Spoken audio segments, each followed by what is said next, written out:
Hello mga beshi, magluluto po tayo ng pork caldereta. Ayan po, naglagay po tayo ng toyo, ng suka, ng paminta. Ayan mga beshi. Tapos naglagay po tayo ng 4 na siling buo, tsaka ng konting asin. And then, ayan na po yung ating ibang sangkap para mamaya paggilisa po natin yung ating pork caldereta. Inuna po muna natin yung slight na gisa prito yung ating red bell pepper, tapos po yung ating patatas, mga beshi. Ayan, mekos-mekos lang po ng saglit. Tapos po mga beshi, ayan po, habang pinapakulo natin sa kabilang kalan yung ating siningkotsang baboy, sa kabilang kalan naman po is nagigisa tayo. And then mga beshi, ayan po, ginisa na po natin yung ating bawang at sibuyas. Kunting mantika lang po kasi minsan po yung mismong baboy ay nagpo-provide ng mantika mga beshi.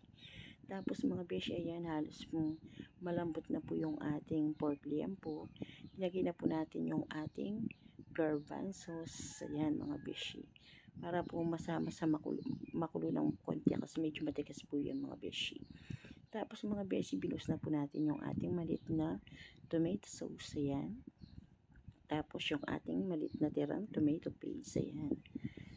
And then mga beshi, ayan, miyakos-miyakos lang po muna natin yan para po hindi maglasang sariwa yung ating kaldereta pagka iluluto natin yung isasabay yung baboy. And then mga beshi, yan, sinet aside na po natin yung ating siningkotseng pinukulo. Linagay po muna natin yung ating baboy. 1 kilo lang po yan mga beshi, kaya konti lang po siya. And then miyakos-miyakos lang po natin siya bago po natin ibuhos yung pinagkuluan niyang sabaw. Ayan mga beshi ko. Bali, ang wala lang po natin dyan sa ating kaldereta mga beshi is carrots at saka po yung cheese. Hindi po natin siya nasama sa singkotsa ng cheese.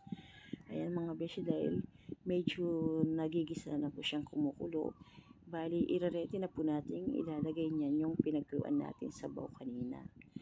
Mga beshi, ayan po, iraredy na po natin. Lalagay na po natin yung sabaw na pinagkuluan ng ating pork liempo. Ayan mga beshi. And then ayan lang po natin siyang kumulo na kumulo. And then ilagay na rin po natin yung ating patatas para po masama ng lumambot. Kahit naprito po siya ng slight, kailangan din siyang masama sa lambot at kasama din pampatulong yan sa pampalabot. And then naglagay po tayo ulit ng 4 na siling labuyo. Ayan mga beshi. Lagay po natin siya. Hindi po natin ginupit dahil nga maraming may ayaw na may sa manghang. Hindi naman totally maraming mga beshi yung nanay ko tsaka yung pamangkin kong babae. And then yung mga beshi, naglagay po tayo ng liver spread para lalong masarap yung ating kaldereta. Ayan po. And then mekos-mekos lang po siya ng bahagya mga beshi ko. Ayan. Antabay, mekos-mekos lang po. Wala lang pong carrots yung ating kaldereta. And then ilagay na po natin yung ating in-slice na pinritong red bell pepper dahil po halos paluto na po yung ating kaldereta. Halos naglalapot na po yung kanyang sauce mga beshi. Ayan po siya mga beshi. Konting minuto na lang po is luto na po yung ating masarap na pork caldereta. Ayan po mga beshi ko. Ayan po siya. Ayan po mga beshi. Konting-konti na lang po yung kanyang sauce. Malapit na po maluto yung ating pork liempo caldereta.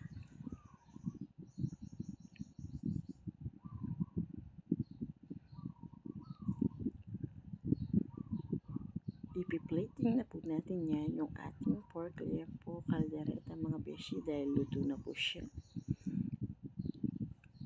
Ayan po, lutong-luto na po siya mga beshi. Ipi-plating na po natin siya mga beshi ko. Ayan po, as in talagang sauce na po yung kanyang. Tignan niyo naman po mga beshi. Ayan na po mga beshi, ipi-plating na po natin yung ating masarap na pork liempo caldereta. Ayan, luto na po yung ating pork liempo caldereta mga beshi ko. na pork liempo caldereta mga beshi. Maraming salamat po sa pagtangkilik sa aking mini vlog. Ingat po tayong lahat mga beshi ko. God bless you all po mga beshi.